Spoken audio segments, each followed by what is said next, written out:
کہا اے رسول اللہ کے خاندان والوں میں مسکین ہوں، رات سے روٹی کھائی ہے، نہ صبح کھا سکا نہ دوپہر۔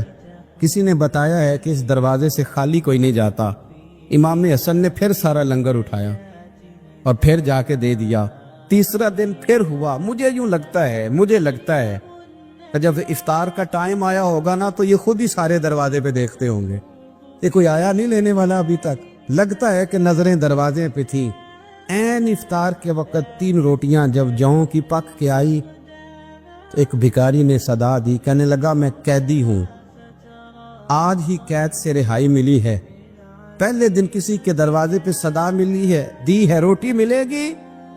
امام حسن وہ کھانا دے کے واپس لوٹے، کھجور اور پانی سے افطار ہوا، اور جیسے ہی مسجد نبوی میں تینوں باپ بیٹا نماز پڑھنے گئے تو مولا علی کہتے مجھے بتانا نہیں پڑا، رسول کریم نے میری طرف دیکھ کے فرمایا علی تیرا، فاطمہ کا، حسن اور حسین کا تینوں دن والا عمل خدا کو بھی بڑا پسند آیا ہے اور محمد مصطفیٰ کو بھی بڑا پسند آیا، وہ بڑا پسندیدہ عمل۔ میں کہتا ہوں کہ حضرت فاطمہ نے نا ان کی تربیت پہلے ہی کر دی تھی، 3 دن بغیر افطار کے روزہ رکھنے کی، وہ ٹریننگ گھر سے ہو چکی تھی۔ اب میدان کربلا میں 3 دن بھوکا پیاسا رہنا ان کے لیے مشکل نہیں تھا۔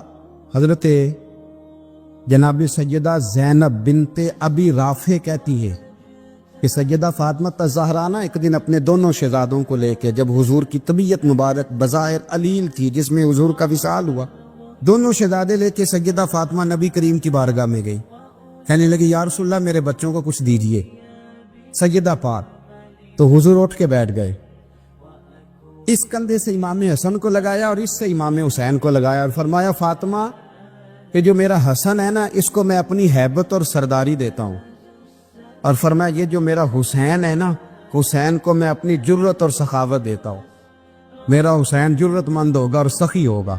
داتا گانج بخش علی حجویری، امام الاولیاء، سید الاصفیاء، داتا صاحب کشف المعجوب میں فرماتے ایک دن نا امام حسین کے پاس ایک شخص آیا بڑی دور سے کچھ مانگنے کا، حضور کچھ دیجئے۔ وہ شخص کہتا ہے کہ میرا ظرف یہ تھا کہ 4-5 دینار ملیں گے، تو امام حسین فرمانے لگے تھوڑی دیر بیٹھ جا، رزق آ رہا ہے۔ تو امام حسین کو حکومت وقت کی طرف سے نا 5 تھیلیاں ملی، جس میں ایک تھیلی میں 500 اشرفیاں تھی، 5 تھیلیاں آئیں، لیکن اس کو آنے میں نا ذرا دیر ہو گئی۔ وہ 5 تھیلیاں جب آئی نا تو امام حسین اس کی طرف 5 تھیلیاں بڑھا کے نا، ذرا دیکھنا میری طرف غور سے، 5 تھیلیاں بڑھا کے نا تو فرمانے لگے میاں اتنا تجھے انتظار کرایا نا اتنی ہم تیری حاجت پوری نہیں کر سکے، تو یہ نہ محسوس کرنا کہ حسین کے دروازے پہ بیٹھا بھی رہا ہوں تو ملا کیا ہے، یہ نہ محسوس کرنا۔ وہ شخص کہتا ہے جب میں نے وہ تھیلیاں کھولی اور پھر میری نظر امام حسین پہ پڑی تو میرے اندر سے آواز آئی اگر حسین ابن علی اتنے سخی ہیں تو محمد عربی کتنے سخی ہو۔ اگر یہ معیار ان کا ہے، ان کا یہ معیار ہے، اور خود بھیک دیں خود ہی کہیں منگتے کا بھلا ہو، خود کہنے لگے جتنا انتظار کرایا ہے اتنی تیری مدد کر سکے۔ یہ سخاوت کا معیار تھا، یہ طریقہ تھا۔ ایک دفعہ سیدنا امام حسین رضی اللہ تعالیٰ عنہ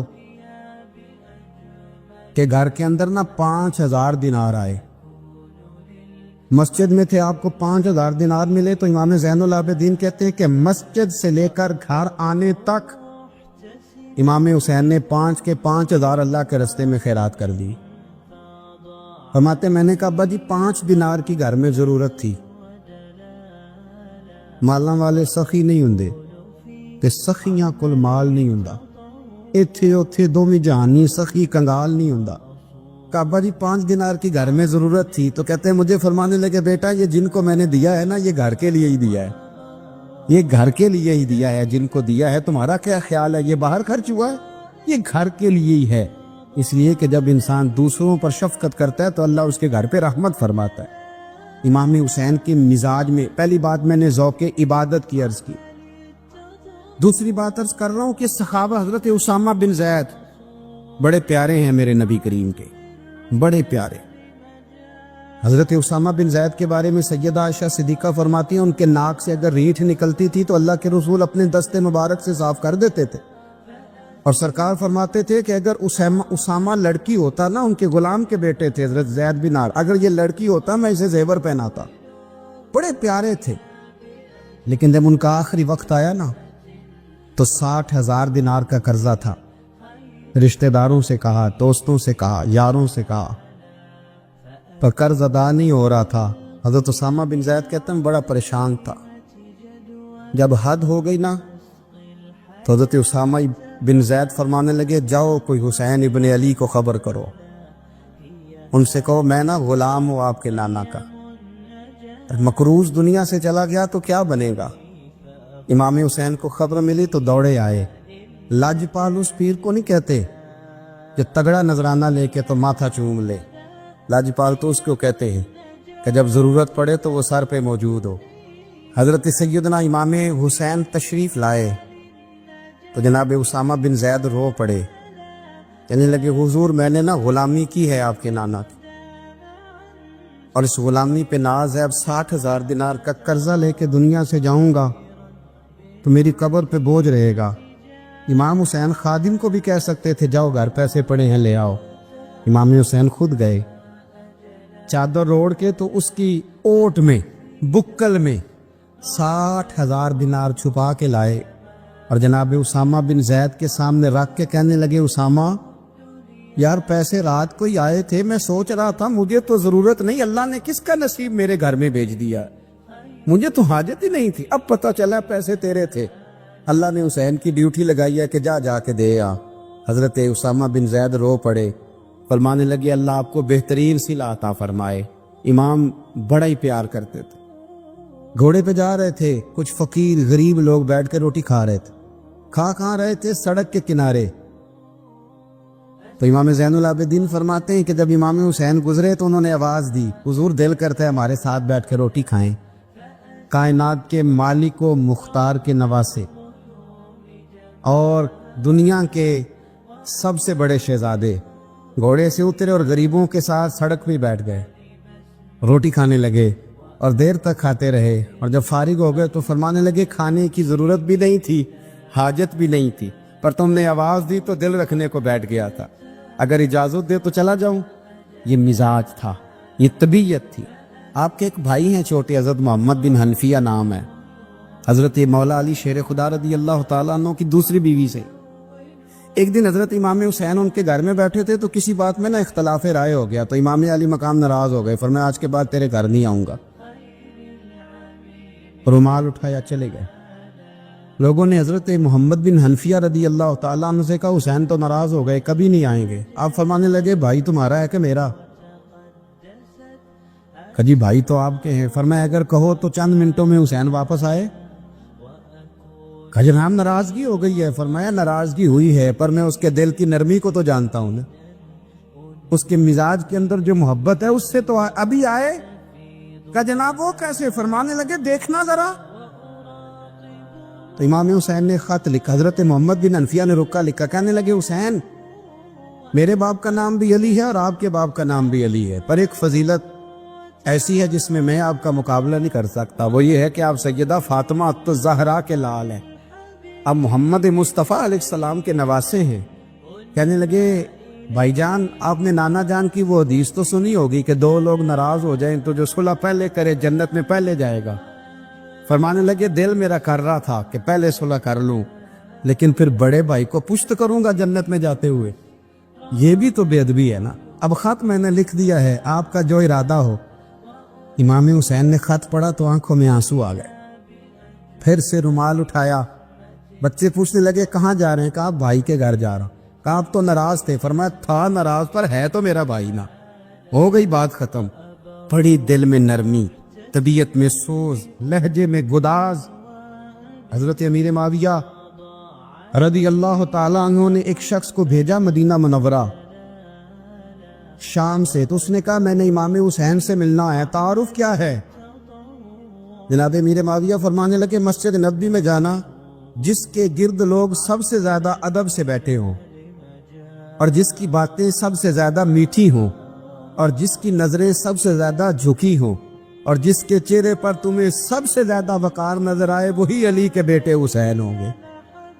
جو سب سے زیادہ تمہیں وہاں ماحول کے اندر جو شخص نظر آئے پوچھنے کی ضرورت نہیں پڑے گی۔